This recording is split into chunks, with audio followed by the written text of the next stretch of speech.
Hello, fine folk of the internet.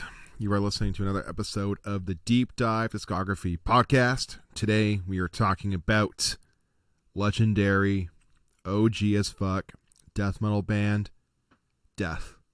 Aaron, do you like Death? I mean, yeah, I do. Everyone likes Death, come on. There are very It's few true. bands that people universally agree upon. Death might be one of them. Yeah, yeah, I agree. Death might be one of the few. Death is a band that I worshiped throughout high school because that's when I was going through death metal, like especially like the OG kind of stuff. Death for me was always the one that like stuck out the most, quite honestly. Like, don't get me wrong, I loved Malevolent Creation, Morbid Angel, Cannibal Corpse, and whatever, Exhumed and all that shit. Not OG, but you know what I'm trying to say. But I loved head towards Death the most because I was also going through a prog phase simultaneously. And like Death is a really good bridging band between like all of these different styles of death metal. There are times where it's like OG grindy, a little bit tighter, a little bit proggy at times, a little bit technical at times, but it all kind of brings it back down to ground level at a certain point. I think their career is also really interesting too. They changed throughout the years, but the formula that made Death so good has always existed within all of their albums. Yeah, yeah, it's definitely true. Death has changed a lot, but also always been death. I mean, I'm not quite the same. I never had that death worship, especially in high school. Um, I mean, I kind of went more towards the melodic side, which maybe explains the death albums I did get more into. I'd probably agree with But you if you're leading in with that, but also I have a human tattoo. It's really hard to it's really hard to angle because I actually have my camera reversed. But like half of the image of the album Human, I just took half of it, and that's what's right here. So needless to say, I am very much into Death. I think they're fucking we've only brilliant. covered one of my tattoos. Do you have another Death tattoo? Anyways, I don't have a death tattoo. Oh, No, no, bummer. we covered Ghost, which is obviously Oh, that's right. That's right. one of my tattoos. There you go. I've also got Pokemon on there. You So also got some Pokemon. I saw you obviously had the Triforce on your hand. yeah, So there you go. There you go, and I've folks. got what in there. There you go. It's really hard to angle But anyways, the forearm. Anyways, yeah, it's because it's on my wrist, so it's trying to twist it. Eh. Anyways, Scream Bloody Gore. Do we like Scream Bloody Scream. Gore? It. I thought you said Cream Bloody Gore at first. I might have slurred my words there for a minute. Scream Bloody Gore. Scream Bloody Gore is pretty good. This is like the straight up death metal album. You might even see the OG death metal album. Okay, obviously Seven Churches Yeah, exist, but I'll take Scream yeah. Bloody Gore over Seven Churches like any day of the week if I'm being blunt. Seven. As much as I like Seven Churches is kind of an ass album. Dude, it's so funny you mention that because like me and Aaron were talking about doing a video called Cult Bands that actually kind of suck. I was like so close to putting Possessed on there, and I was like, I don't know if that's like too controversial, but yeah, We'll see when dude. we actually make that a video. I was like listening to Seven Churches last night to kind of reaffirm that opinion. And I was like, brother, not good, Brother. not good, brother. But yeah. Here's the thing about Scream Bloody Gore, right? What I like about Death as a whole is there's very few death metal bands for me.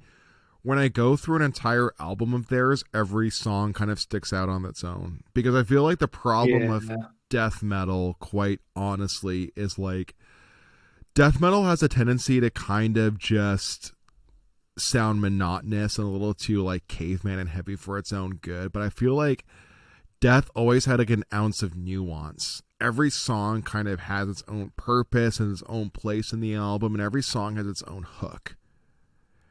Every intro stands out. And I think like Scream Bloody Gore is definitely the sloppiest version of that concept, but it's pretty much there. Like what you see is what you get. I think it's a touch better than anything that happened on the Mantis kind of stuff, because Mantis in my mind is basically Death anyways, so like I don't really consider them different bands, but that's besides the point. Yeah, Scream Bloody Gore is really good. I don't really listen to it that often, if I'm also being honest, though. Yeah. And the reason why is because everything else after it, I think, is just better. True. I don't listen to Scream Bloody Gore a whole lot. Not a huge fan of it. It's really Like good. Like, it is kind of the start of death metal, like we kind of already touched on. But I mean, kind of to lead off what you said, where every song is kind of its own beast. I'm a person who really likes the idea of a concept, and when each song sounds so dejected from each other, it kind of takes me out of it a little bit. but I mean, that's part of just being a debut album, I think.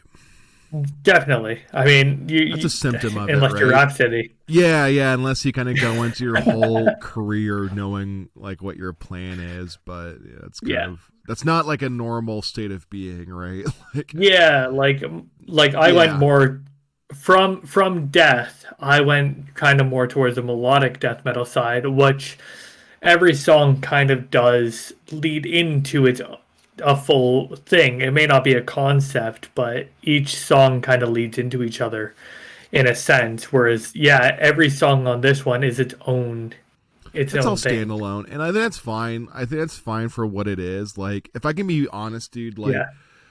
death metal concept albums don't really gel that well, because I think part of the reason why death metal concept albums don't work for me is because like it's really hard to reference melodic content of death metal albums because a lot of it's atonal, right? Like, Oh yeah, I'm not saying it has to be a story. I'm just saying, but I know what you mean, though. leading into each other is kind of. It's more complicated when all of your songs are about just like spooky macabre shit rather than like an actual story. Like, you know, as far as I can tell, songs like Zombie Ritual and I don't know, like Regurgitated Guts don't really have that much in common other than it just like sounds like some cryptic spooky shit that you would just Yeah, I mean, say, maybe right? not, Like, but a song like Zombie Ritual and Evil Dead may have a bit more in common. yeah, probably. Again, I think part of it too is like also just like debut album syndrome. It was the 80s, Yeah. and you know they were cavemen by modern standards, and that's a thing too. I actually want to point out as far as like 80s death metal goes. Fuck that shit, except for Morbid Angel. I do like death though. Like, of everything else that was happening at the time as far as extreme metal, like, you know, Morbid Saint and stuff like that, I'll take death any day of the week. God, I forgot Morbid Saint Dude, Morbid exists. Saint blows. And like, speaking of cult bands that suck, but yeah, dude, not down with Morbid Saint, but I am down with Death, and I am down with like them over everything else that happened as far as like extreme 80s metal. With the exception of like, you know, I like bands like Sodom, I think are really good, and like, you know, whatever. Yeah. But I think it's kind of few and far between. I think extreme metal in the 80s, if I'm being quite honest, is not very good for the most part. Death definitely outclasses a lot of those bands in spite of the sloppiness, because this album is kind of sloppy. It's not poorly performed, it's just not the tightest thing you've ever heard, and it has that sound of like a sloppy 80s metal recording. Yeah, and even a song like Evil Dead, which is meant to sound a bit more technical, like does sound a bit sloppy, does sound like even the production isn't quite there. No, I don't think they pulled it off, honestly. Yeah. I think they came close to pulling it off. Like, I think they pulled it off as well as they could have, considering their age and experience levels. But knowing what Death turned into in the future, you might be better off just listening to these songs like re-recorded live, quite honestly. Like I say, I'll make a statement that might get me some hate. Sure. Dragon Force pulled off that riff better. Which riff? The Evil Dead riff, when they covered Evil Dead. I had no idea they actually did that. That's actually really cool. Actually, I want to look that up. That sounds really cool. The production does a lot of favors to it, and I will say they pull it off better. Honestly, I don't think based on that. that may be controversial to some, but for me, not so much because like I think like death metal does actually thrive off of clear production, quite honestly, because I feel like a lot of death metal writers have the idea of like, yeah, they're putting a lot of work into these riffs. Ideally, they probably want people to hear them, and Yeah. there's a bit of muddiness to like this 80s kind of like Morrisound kind of sound. I'm not sure if Morrisound worked on this album. I could be wrong about that. No, Yeah, actually, it that would wasn't be all Morrisound. I'm My using bad. though. Yeah, actually, the music grinder. My bad. For some reason, I thought it was a Morrisound recording. Oops. My bad. Regardless, though, Whoops. yeah, there's some sloppiness here that like I can kind of excuse. It's Yeah. not really bad, but I think like Yeah, I mean, the debut positives album, you do have outshine to it. remember that. But I think it's pretty cool. It's all written by Chuck. All of the songs are generally under 4 minutes long, and I think the Yeah. album benefits from the really quick pacing. Really, really good album just to throw on for like shits and giggles. And going back to it, I was surprised how much I liked it because I kind of skipped over this one quite a bit. And my Yeah. more This is recent one I death definitely stuck listens. with more, so Yeah, yeah. So Scream Bloody Gore, really good, but I think it gets better from here on out. that's it. I like Leprosy quite a bit actually. I don't think it's perfect. I Yeah, think so do I. yeah, Leprosy. I always like Leprosy does not feel like a direct follow up to the debut album. In some Is ways that it just does me? though. No, in some ways yes, some ways no. Leprosy is leaps and bounds more intricate. I don't think it's particularly different fundamentally. It's just a way tighter version. But one thing that actually bothered me on this What's like that? re-listen, man, that snare drum sounds like garbage. I was like re-listening to like the couple of the tracks the other night just to kind of refresh my memory. Holy fuck, dude. That snare reverberates like crazy, dude. It's literally like if you're in like a concert hall and you had like a really out of tune snare drum, you're just like banging it. Like just like fucking banging it with like a bunch of reverb and like soak delay, and it just sounds kind of shit. Especially on some of the parts where it's like the snare pattern's a bit faster. It really just sounds like ass, and it just kind of like penetrates the entire mix. I think the Wow. mixing on this one's actually kind of not great. Do I think it's better than Scream Bloody Gore? Yeah, I think for the most part, like this actually is a more sound recording, by the way. But that snare sample, or sorry, that snare sound in particular, just pisses me off to no end. But other than that, yeah, it's a really good album. I think like a lot of the death isms we know start on this album. I think Start. Yeah. I don't think I've ever noticed quite how destructive the snare is. go back to it. Honestly, Go back to it because I uh, didn't notice it until like yeah. yesterday, basically. But yeah, I mean, like obviously, pull the plug on this album is quintessential death. Yeah. Leprosy, Left to Die, Open Casket, all great songs. Choke on it, even Primitive Ways. Like, there's some weaker tracks, but none of the weaker tracks are really like that weak. Quite Weak. honestly. Yeah, none of them are that weak. It's just like by comparison, it's just not as good. Yeah, and that's the thing about like Leprosy that I really like. Really consistent songwriting. Really consistent, just like all the way through. As far as like the deathisms that we know, death is this thing where you'll have like a tremolo pick kind of melody and like a really just like chilled out drum beat, and like that deathism I feel like was really fully realized here, and like other things too, like some of the tapping kind of riffs that they have like scattered throughout. A lot of that started here, and a lot of it is kind of the more primitive form of that, like some sloppy solos like here and there, nothing particularly offensive, just really good all around. I think Leprosy I actually have less to say about because I think it's a little bit tighter. Yeah, nothing offensive, but there's some stuff to kind of take you out of it. Mostly the snare for me. Other than that, like I really enjoy listening to it. I think like I might be mistaken.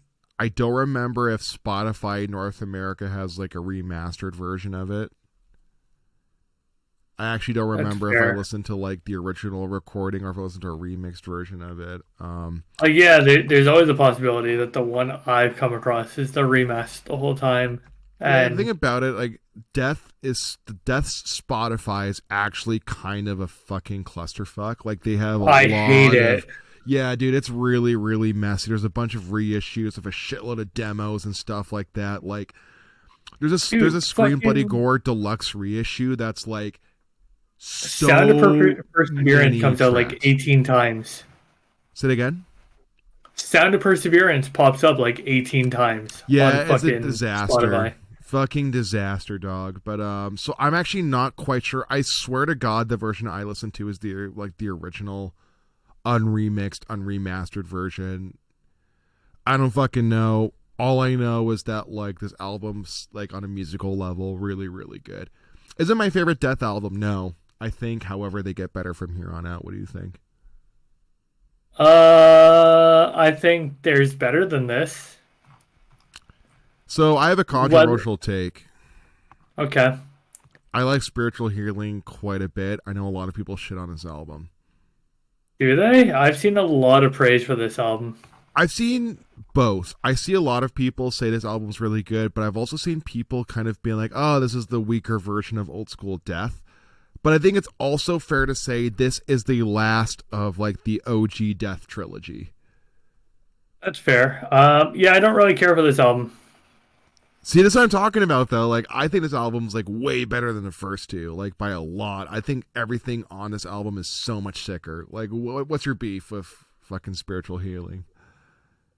Nothing just really clicks the same way it does. Like I think Scream Bloody Gore, even though it suffers from that debut album syndrome, it does have some actual highlights to me. Leprosy has a lot of really good songs. Like I said, I don't have an issue with the snare the way you do. I think Death's vocals or Death's I think Chuck's vocals on Spiritual Healing are his absolute weakest. And No, get out of here, it dog. kicks off pretty much immediately with Living Monstrosity. I love Living Monstrosity, dude. You know the craziest part about this album is for me? Maybe not the craziest, but the thing that really stood out to me was like his enunciation on his lyrics are really, really tight. When he says a word Yeah. on this album, it is crystal clear. And like that's actually I think really cool for a Hey, we're out to die. Die. what's that one song? I'm Die. pretty sure Die. dude, I like that a lot. I think it's so good.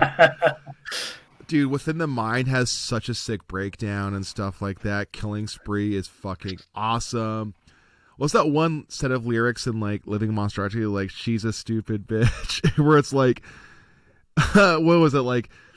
Addicted to cocaine, something whatever. Born living monstrosity. Dude, I love that shit. I think it's so stupid, really, really cheesy, but like there's a level of angst that I think creeps into like Spiritual Healing, and like that But album cover three is so albums in, hilarious. 3 albums in, Yeah. that angst should be gone. Nah, dude, I love it. I prefer it. I prefer how Chuck turned into like a weird, bitter person towards the end. Like I think like the amount. Okay, here's what I really like about here's what I really like about Death. Right, they first couple albums like Leprosy and Scream Bloody Gore, a little bit more on the spooky, macabre, almost like horror fantasy, if you will, right? Like, they're thinking about zombies and like leprosy and like, like Born in a Casket, like really hilarious song names, right?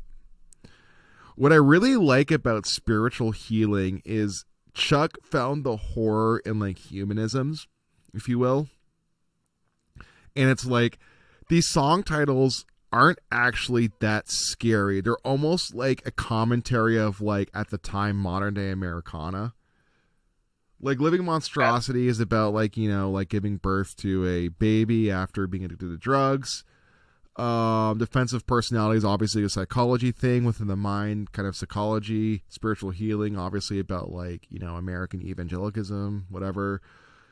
Low Life could be, I'm actually not too sure about the lyrics of that one, but then you have like Killing Spree, Genetic Reconstruction. I kind of like how he's singing about more human problems on this one. It's not so much like, oh, spooky, evil, macabre zombies, like caskets, like just like throwing like horror language at you. Like, But a lot of people use music as a way to get away from real life. Being forced back into what's happening might really take you out of it.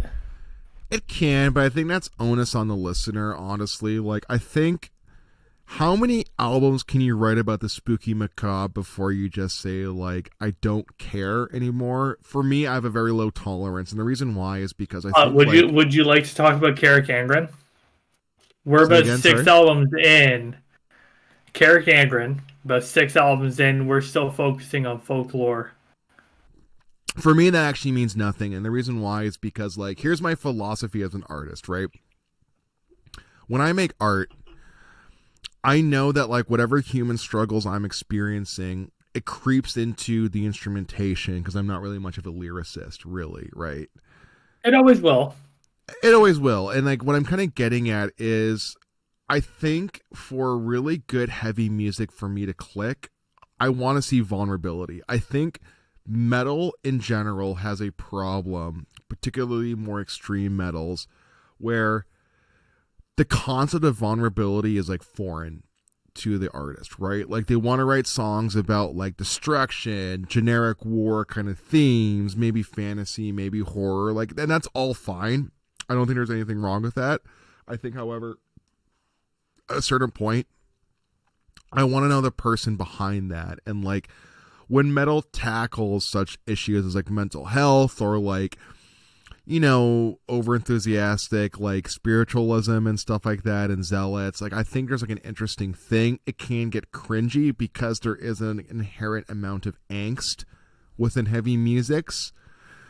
But what I want as a listener is for the artist to give me a window into them, not because I want to know who they are, but because I want to know that what I'm listening to is by a person.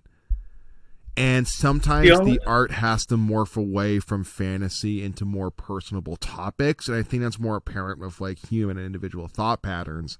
But I think spiritual healing is kind of like, you know, like the Fox News version of that, where it's like almost like scary, modern, contemporary topics, like everything around you's out to get you kind of like mentality. the But only reason I'll say I'll disagree is because you have a band like Black Dahlia Murder, where you can have these kinds of lyrics without them being directly in your face, sure, yeah, and you can have them like. I mean, I will say personally, I've not listened to Black Dahlia once since Trevor's passing. I've not been able to, just because of the emotion it holds. But a band sure. like Black Dahlia, where you do have lyrics that are a very clear call for the idea of suicide without being in your face the way they are with some bands, does actually. I feel like that's a lot easier to comprehend than something like, going to the next album, The Suicide Machine. Yeah, because there is an element of, how do you say, guardedness to Suicide Machine. Because the whole point of that lyric of Suicide Machine, to me at least, it's about like having that degree of separation, right? Like he wasn't singing about suicide as in I jumped off a bridge or I shot my face, right? It was more so like a machine that kills yourself. There's that degree of separation in the same way where like a snuff film is different than a horror movie, right? Where it's like there's that Yeah. invisible wall that's put up in our perception of these topics. I don't think there's like an issue with like strictly singing about the macabre or the spooky like fantasy shit. I think that's like fine. Like, you know, Black Dahlia Murder, they sing a lot about like kind of like Lovecraft horror, cosmic horror kind of stuff, and I think that's, you know, all well and good. But that's what I like about Chuck, though. He's multidimensional, and he wanted to change. He's like the Miles Davis of death metal, where it's like every time he reinvented the formula, he accidentally stumbled upon a new iteration of death metal. Miles Davis was the same way. Every time he reinvented jazz, he did it so accidentally, just by progressing as an artist and like changing what the art form was ever so slightly. And he kept on progressing. And that's why I think Death's a really interesting band to look at, is because the through line between Scream Bloody Gore leading into Sound of Perseverance is really fascinating because of like how fundamentally different they are by the end of it. But it's gradual, right? Like listening to Leprosy into Spiritual Healing, not the greatest, or sorry, not the biggest jump, is it? Right? Like everything that happens on Leprosy does take place on Spiritual Healing, right? For better or for worse. I think for the better, honestly. I think like the production serves Spiritual Healing so much more. I think the tighter guitar tone makes those chunky breakdowns like way chunkier and way awesomer. And when I say breakdowns, I mean breakdowns in like a very death metal context, where it's like almost like in a dying fetus kind of way. I think everything that happens on Leprosy is just better on Spiritual Healing. And not to say that I think they're that different, honestly, but for me, the tightness really just makes all the difference in the world. And that's actually why I like Spiritual Healing onwards the most in this band's discography. And for me, Spiritual Healing is a really awesome bridge between Leprosy and Human. Like, if you went straight from Leprosy into Human, it would be too much of a jump. The context would be kind of like fucked up, and it would be almost like not the same band. But going from Spiritual Healing into Human, it kind of works. Do you know what I'm saying? Yeah. I mean, I do still like Leprosy more personally, but granted, I mean, we'll get into Human when we get to Human. Do you think it's like a hooks thing? Like, do you just like the anthems more? Maybe. Leprosy? That's Because I think definitely possibly it. One thing I will say when it comes to Spiritual Healing is I do appreciate, even back in the 1990, Chuck's approach to being pro-choice. yeah. Ultra in the Future is a very pro-choice song. And I think it's quite funny, like, especially this day and age, given everything that's happening right now in Texas, just hearing suddenly abortion when it is needed. You know the funniest thing about this too? I think Death was always ahead of the curve, not only on a musical level, but also on lyrical things. I think like, especially in the 90s, death metal was still very much into the whole we're brutal, we're heavy, we're caveman, fuck off kind of like mentality, right? Where everything needed to be heavy all the time. I think Death always wanted to be different than that. They always wanted to have that human element, that more personal element. And I think that's more prevalent today. Like we listen to bands like Rivers of Nile, for example. That's a very contemporary band, but they sing about more like intrapersonal kind of song topics, for example. Death did that like 30 years before it was cool, because Death on a personal level is actually kind of emo, right? Like their music isn't. Like their music is just straight up death metal, and probably the most pure form of it, if you will. But I mean, like, Chuck was a sad boy. Like, let's be honest. Like, he was a very upset person. He was a person who was constantly riddled of anxiety, and like, you know, that's why they canceled so many tours, particularly around this era, like especially during the Spiritual Healing era. If you watch that Death documentary, you talk about that a lot, where like his bandmates were like, what's happening? And like, you know, there's that one famous story where Chuck was really upset about something. He didn't want to perform, so the rest of his bandmates just played the show without him, and like the one guitar player like sang, and you know, he got really upset and kicked them out. Yeah, because Chuck is an emo, is what I'm getting at. The end of the end of Death, after Sound of Perseverance, was supposed to have a European tour, and what happened was Chuck had a whole issue with, given being ill and everything, he was scared he wouldn't be able to perform to the same extent that everyone had heard on the bootlegs and everything that they've released, and decided not to do the tour. I think it was like a week beforehand or something like that. Yeah. It's really disheartening to hear about, because it's like and it's really disheartening to hear about for the sole fact that it's like I totally get it. Yeah, man, me too. And the thing about Chuck, the saddest part about that person, honestly, is that he hated himself and everyone else loved his shit. Yeah. It's a classic tale of a person who was way too in their own head to ever, like, I guess, like, show up to life. You know, like, he obviously did tour. He obviously did do his thing. There's plenty of, you know, live recordings, plenty of live videos to showcase that he showed up for tour. But, like, man, there's plenty of canceled shows. And we Yeah, weren't there's a alive. lot. Yeah, we weren't alive to, like, you and I weren't alive to really experience that era. Like, you know, we missed out. Like, Chuck passed away when you and I were probably, like, toddlers, realistically, like, you know, 6 years old maybe. Yeah, exactly. So we missed out on that. But in retrospect, like, yeah, it was a parrot. He was a very, especially nowadays with the modern context that we have of mental health awareness, right? Like, you know, Chuck was struggling the entire way through, and I think spiritual healing, honestly, is a pretty obvious part of that, right? Like, but it's obvious in the sense that he was probably scared for the state of the world. Like, again, I think spiritual healing is about phobias of Americana at the time.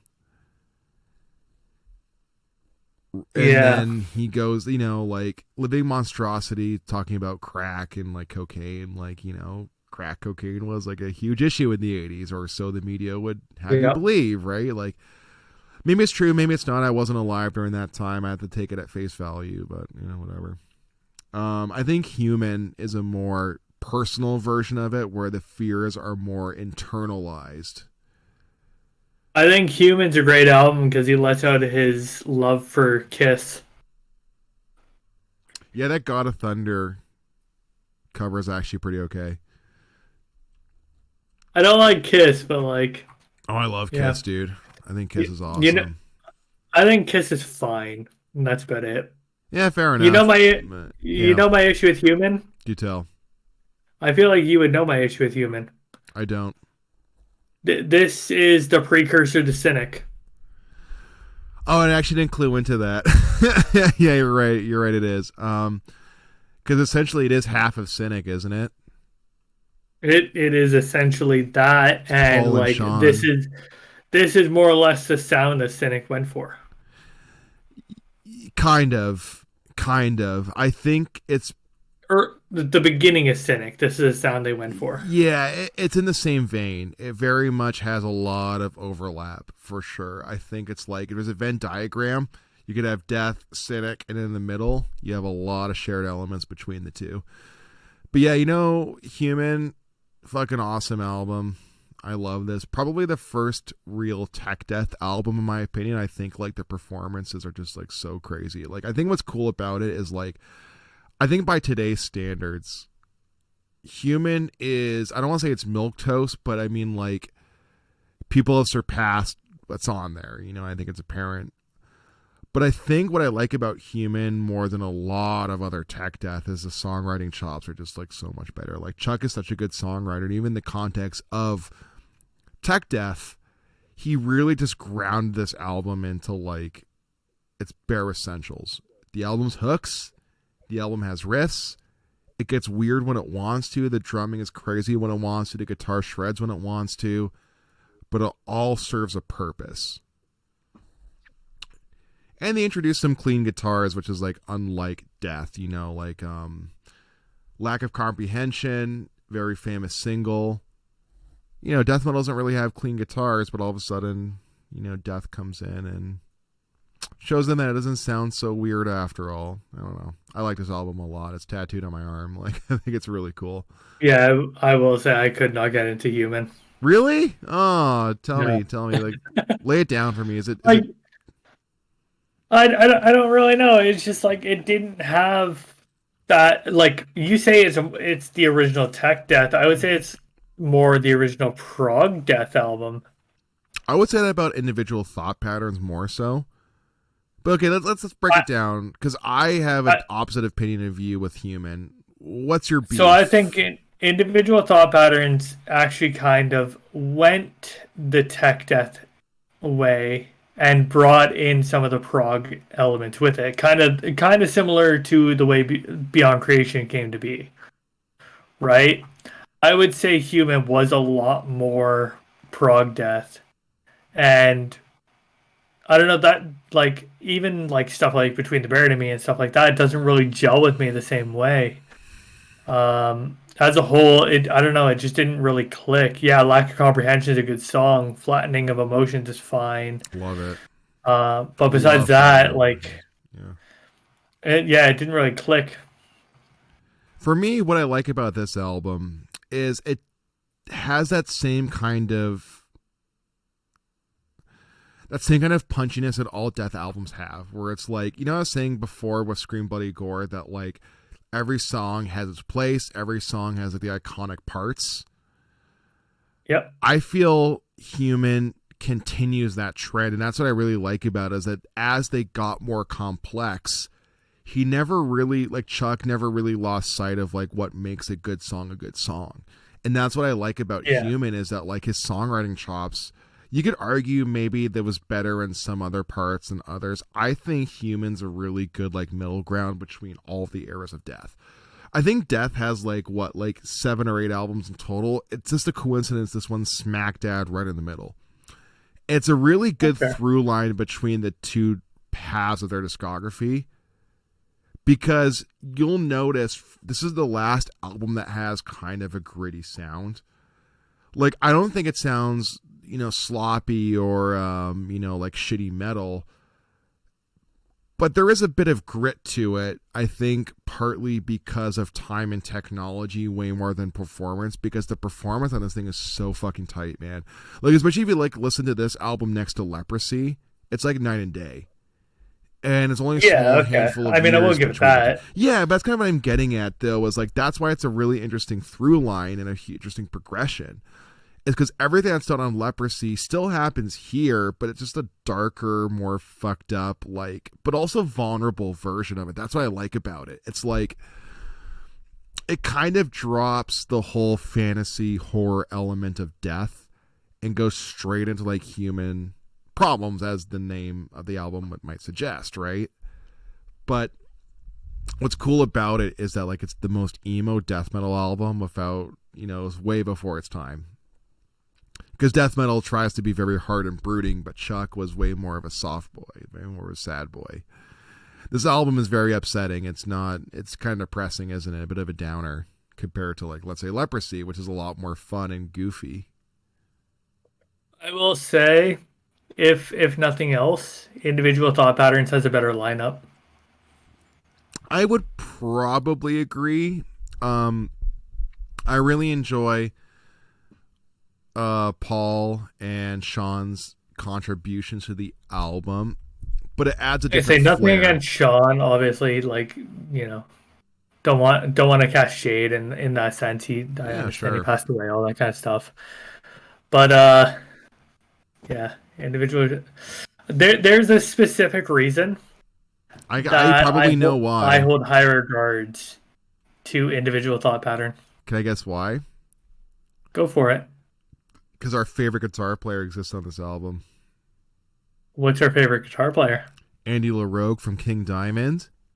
Fucking right. Dude, I love this album too. Do I like Human more? I kind of go back and forth, quite honestly. But man, the guitar solos on this album are fucking amazing. Dude, Yeah. so fucking good. Straight up, We, like, we're talking the guy who has done guitars and songwriting for every fucking King Diamond album. yeah, dude. So good. And he's part of the Metal Against Coronavirus album. Actually, I had no idea about that. Well, you're fucking welcome. Thanks, Aaron. I appreciate it. Goes without saying, one of my favorite songs on here is Trapped in the Corner. You might know that because of one of my band's previous singles. I adore that song. I stand by that recording. Trapped in the Corner, amazing, amazing. Amazing song. Overactive My favorite Imagination. song on this album is "The Philosopher." The song where he just, it's basically a diss track. Isn't that weird? It's a death metal diss track, but it's in very poor taste. I think It it's is. aged very badly. It's Do you? What has is a that? hint of homophobia, which I'm not totally down with. Does it? Yeah, yeah. Like some of the lyrics kind of imply that one of the fellows in Cynic is like gay and should be more open about it. Would That's that be the it? Would accusation. that be if he was gay and you're arguing it should be more open about it? Would that be homophobic or the opposite? Um Look, it gets kind of like weird, but I think the way Chuck was presenting those lyrics, he was presenting it as like, haha, you're like, you should be more open about who you are and you're like self conscious about it. Like, it seems kind of like a dig, right? It doesn't Fair seem like it's enough. in particularly good taste because I feel like he could just not mention that. And it's probably not So that you big a preach deal. how I'm to be, yet you don't know your own sexuality. I mean, Yeah. like, sure. I don't really like maybe not knowing the background. I don't see that as a dig at as a homophobic dig. It has that vibe to it because like bringing in a dude's sexuality in the 90s doesn't hit the same. You know what I'm See, saying? It's like with the the way way the death have been, yeah, yeah. I think I've always perceived it, and especially with it being about obviously the idea of philosophy. Philosophers have always had an issue with the Christian Church. I think I kind of perceived it and interpreted it more as like the Christian Church being against the idea of philosophy, the idea of Pluto and stuff like that, where it's like we're going to talk down to you and tell you that what you exactly what you're believing and exactly what you're perceiving are incorrect. Well, the church has a very bad reputation with Children. yeah, and Yeah. specifically male children and male priests. So I maybe that's Yeah, how yeah, I've always sure. interpreted it, knowing the idea behind the Catholic Church and philosophers as opposed to knowing more about death. I'll consider that a fair interpretation of the lyrics. Mostly because I'm not the most lyrical person out there, so I'm willing to say there's a lot more room and nuance than I'm personally aware of. If it is, however, a diss track against one of the fellows from If it Cynic, then it's in if it's a very diss poor track taste. against somebody from Cynic, then yeah, fuck this song. And I changed my mind. This is no longer my favorite song. At that point it then becomes jealousy. Yeah, Jealousy is really good. Yeah, I really So like the whole album, generally speaking. There are some parts that get a little more boring for me, though. There are yeah, parts where the mid paced riffage, not always my favorite jam, but I think my favorite part of this album, quite honestly, is like I think that the performances. I think it needs to be said, however, that like yeah, like Gene on drums, Gene Hoglan on drums, fucking Andy LaRocque on Gene guitar, Hoglan, like yeah. the tightest shit of all time. Like it's fucking amazing. Not to mention Steve on bass, like it's so good. Yeah, But Steve DiGiorgio on bass, Chuck and Andy LaRocque on guitar, Gene Hoglan on drums. I mean, yeah, like that is a god lineup in terms also of death metal. Scott Burns on production, but not like making it sound like garbage. Like it's good. It's really good shit overall. Some I boring like that it was like a deathisms. slight dig at him. Yeah, well, Scott Burns has some unfortunate sounding records, but I think like this one, he really pulled it together. I think there are some boring deathisms on this album, though. I think like maybe that's why I like Human maybe a touch more, even though I kind of go back and forth on it too, because the highs on this album are really, really high for me, and the lows aren't that low, but there's a couple points where I'm like, like some parts are better than others. I think there are some parts where just kind of like I'd rather they get to the point a little bit more, but Yeah, I can kind of let that one slide. Um, that's fair. how do you feel about Symbolic? I think a local band from Kitchener, who you might be familiar with, has ruined my favorite song of this album. Oh, is it Crystal Mountain?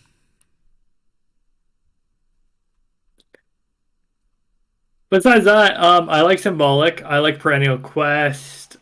Empty Words is good I because again, interpretation is very nice. I actually fallen out of love with this album. If I can be really blunt, I used to adore this album when I was a teenager.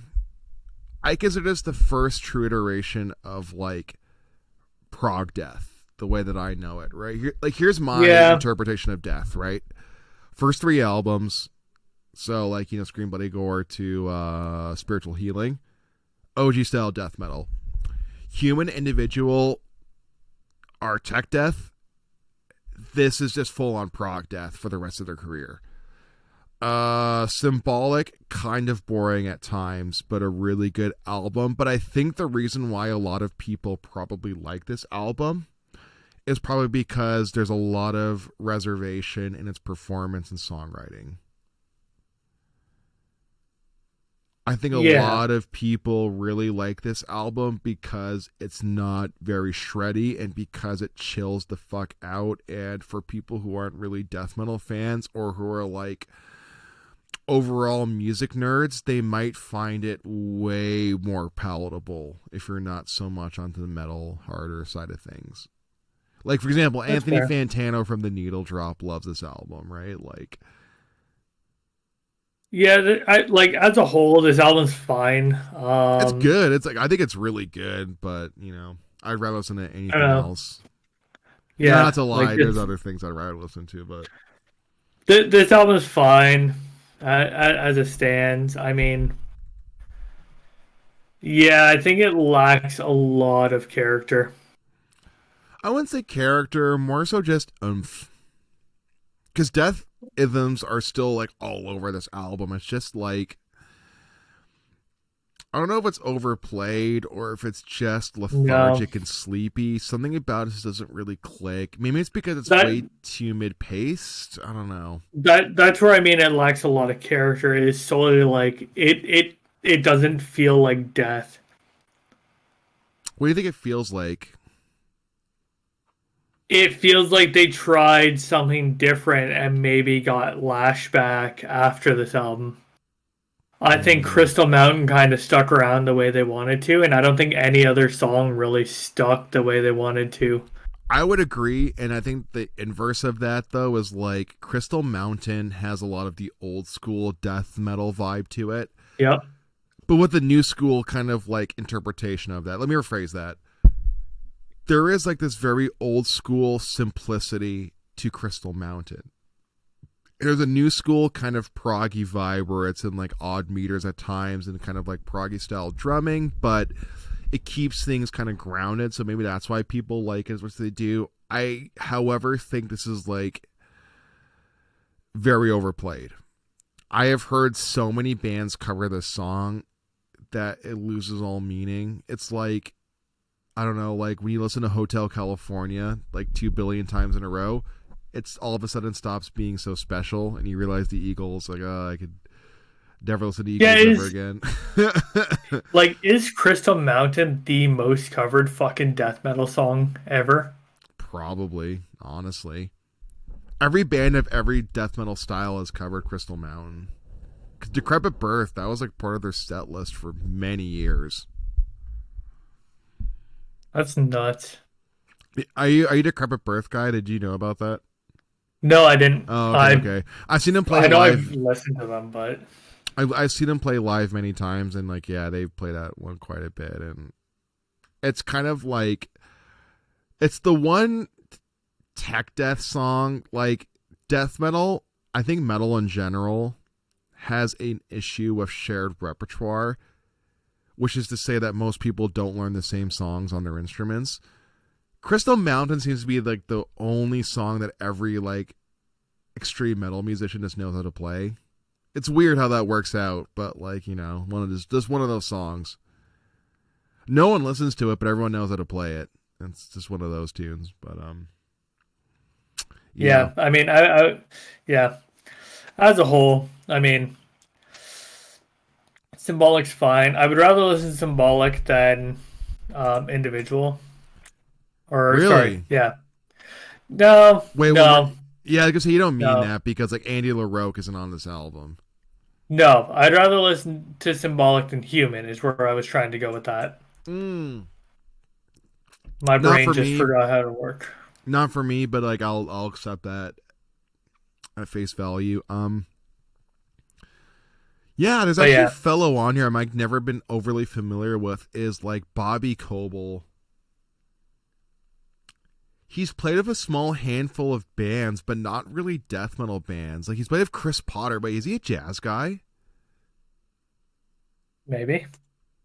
Oh, dude, he's a jazz guitar teacher. That is so fucking crazy. Oh my god, I had no idea. You know who Chris Potter is? No. Chris Potter is like saxophone player extraordinaire as far as contemporary is gonna go. One of Chris Potter's album, the Chris Potter Underground, one of my favorite albums of all time. It's fucking awesome. He has a song. He has an album called Ultra Hang, and yeah, fellow from Death, Bobby Coble, does not play on this album, but Chris Potter is the band leader, and it's yeah, dude, Chris Potter is the shit. I fucking love Chris Potter even to this day. Bobby Coble is part of the Leviathan Project, which is a crazy prog metal band that has Tim the Ripper Owens in it. Just saying. Weird.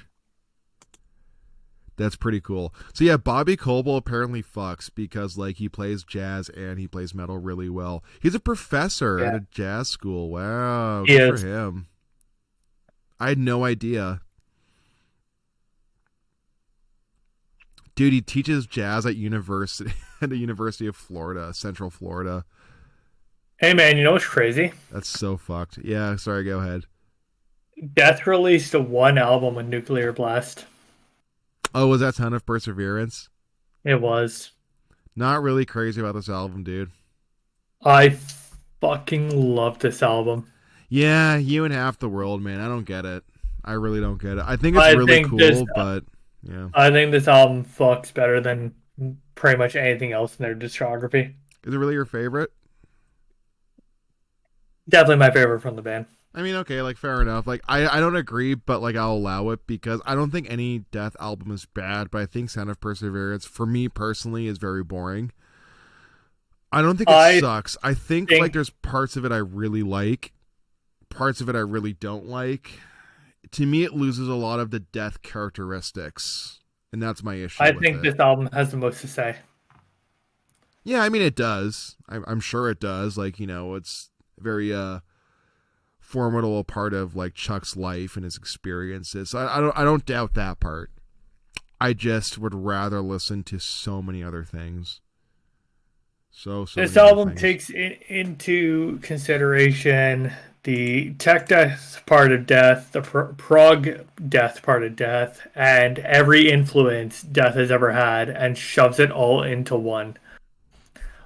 Spirit Kind of Crusher, Scavenger of Human Sorrow, both quite techy. not that Flesh and techy, Power Whole honestly. stories. That might be the elitist in me coming out.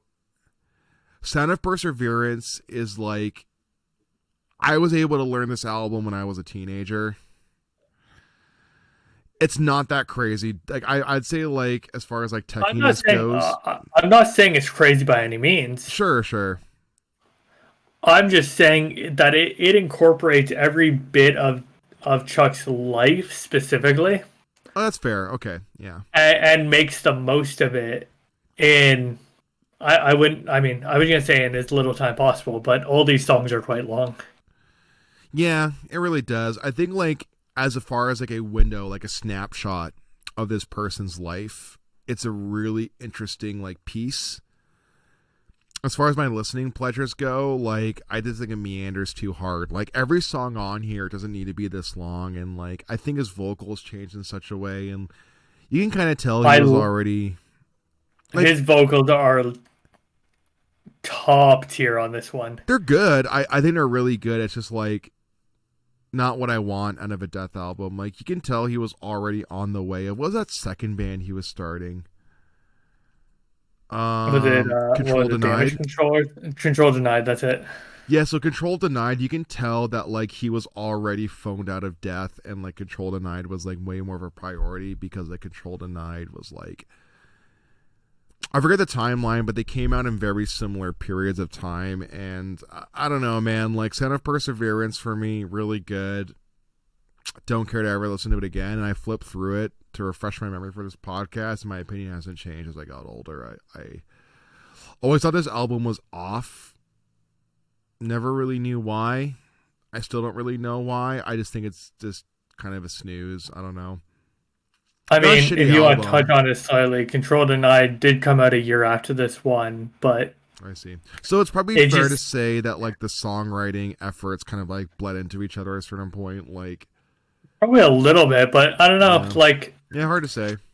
his vocals on this album specifically, the higher pitch, the more like stepped on a cat, like Yeah, almost yeah, death metal version of Geddy Lee yeah, yeah. is.